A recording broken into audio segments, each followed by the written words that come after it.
Hey all, welcome back to my channel. If you're new here, my name is Eileen. I want to welcome you. I am the owner of Build Up, which is an HR career consulting firm.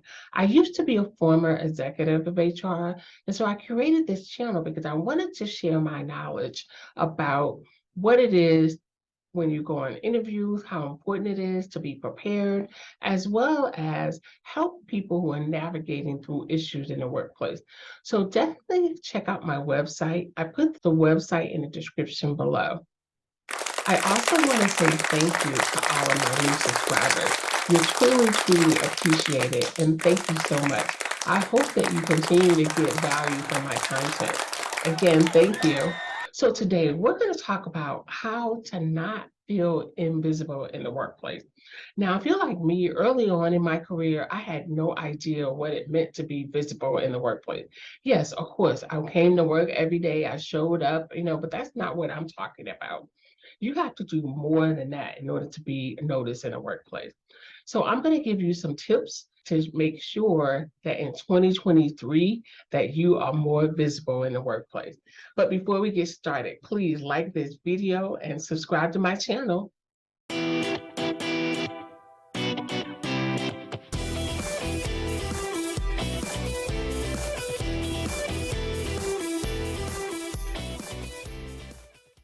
Again, so we're talking about how to be more visible in the workplace.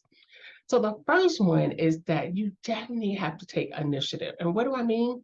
So you can't sit around and just wait for things to happen. So you are going to have to tell your supervisor, hey, you know what? I know what my job is, but I would love to learn about other departments in the organization and to know what the organization does as a whole.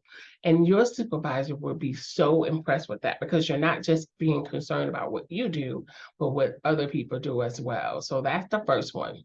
And the next one is that you definitely want to take training outside of the workplace. Even if it's not required, you want to show your supervisor and senior leadership that you are committed to excelling at your job.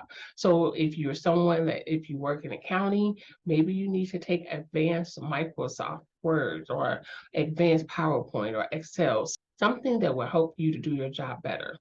Maybe you can get certification. Maybe you can go to LinkedIn training, but definitely take the initiative to grow and to learn more. Another way to show initiative is if you are committed to the organization, you want to refer employees. Most companies have a referral program, and sometimes you might even get paid for it. But if you believe in a company and you recommend someone that's excellent and they stay, you are showing the value of yourself at this company. Number two, you want to be proactive at company events.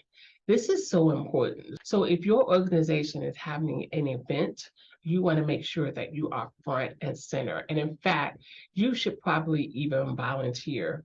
To give you a good example, if your company is having let's just say a picnic or something like that for staff day or development day, you should try to find out how you can help beforehand so you can be there and people will know who you are. And it's a great way to network as well. And then another thing that you want to do is if your organization has committees, you want to join those committees because even if it's not related to what you're doing, it's going to show how committed you are and it will make you so visible in the workplace. Number three, you want to speak up doing meetings. I know early on in my career, I never said a word at a meeting because I was so afraid that I was going to say something, that was looked upon as being stupid or whatever. But as I got older and I start to understand how important it is to give your thoughts and everything in the meeting, this is really important. No matter where you are in your career, you want to make sure that you show up at meetings and that you have a really good question. Now, if you're someone like me who's kind of like an introvert, check to see if you can get an agenda before the meeting. There is nothing wrong with that because what you can do is look at the agenda and kind of come up with some really great questions. I also think that if you're at a meeting, you should dress up. I don't care, if you're the only one, but dressing up at a meeting is really important. And if you're virtual, you want to make sure that your camera is turned on during meeting. Typically, a lot of people, because they work at home, they don't want to dress up, they don't want to turn the camera on. But that's one way to show that you're more visible in the workplace if you turn on that camera. And also to show that you're listening. So if you're in a meeting and it's face to face, make sure that you are looking at the speaker and nodding your head and taking notes and making sure that you are engaged. Now, there is nothing worse if I go to a meeting and I see someone and they're like this. That's the worst thing that you can show a speaker. Or another one is like this. You have your arms folded. That just shows that you're just not receiving the information. So definitely make sure that you nod your head, that you look into the person's eyes, and make sure that you're engaged. Now, if you're virtual, you can do the same exact thing.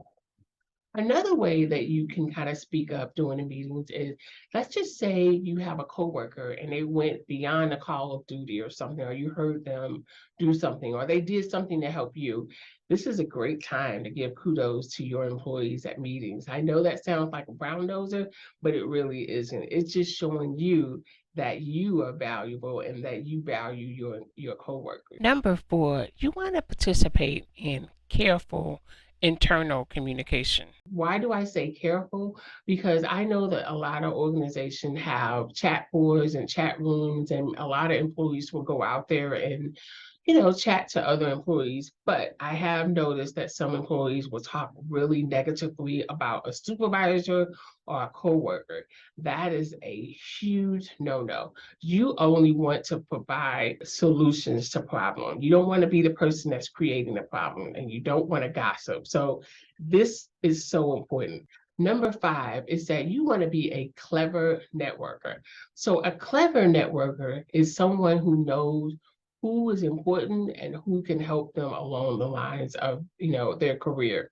So you want to make sure, so as I talked about earlier, going to events, you definitely want to go to networking events, either inside your organization or outside, because typically if you have a manager or supervisor, they're part of professional organizations as well. So you definitely want to make sure that you look out for those events and attend.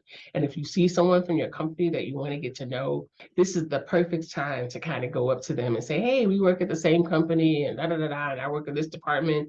So that's why I call it clever networking. Also, you want to have under clever networking, you want to have your elevator pitch.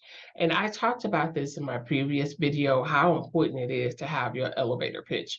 And what it is basically less than 5 minutes. You're going to have something to talk about who you are, what you do, and what it is that you want to do. So have that elevator pitch ready for whenever doing any type of networking event. Number six, this is going to blow your supervisor's mind.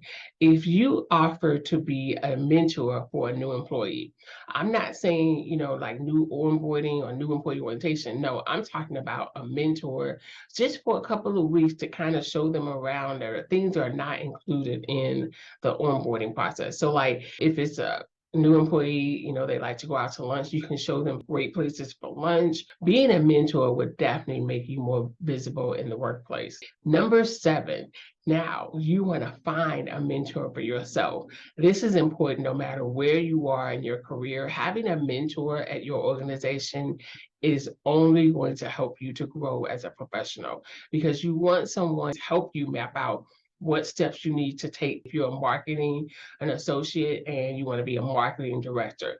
Find a marketing director who is willing to kind of mentor you. And it's not going to be hard, because basically if you have a name and an email, there's no harm. I mean, only thing that somebody can say is no, because in my motto, it's like, there's no harm in asking. If they say no and every person you ask, that's okay. You can find someone outside of the organization. Those are my tips that I think would definitely help you more visible in 2023. Do you have any comments? Is there something that I missed? Until next time, I will see you later. Bye. Please like my video and don't forget to subscribe to my channel and also hit that notification bell so you can be notified whenever I put up a new video. Again, thank you for watching.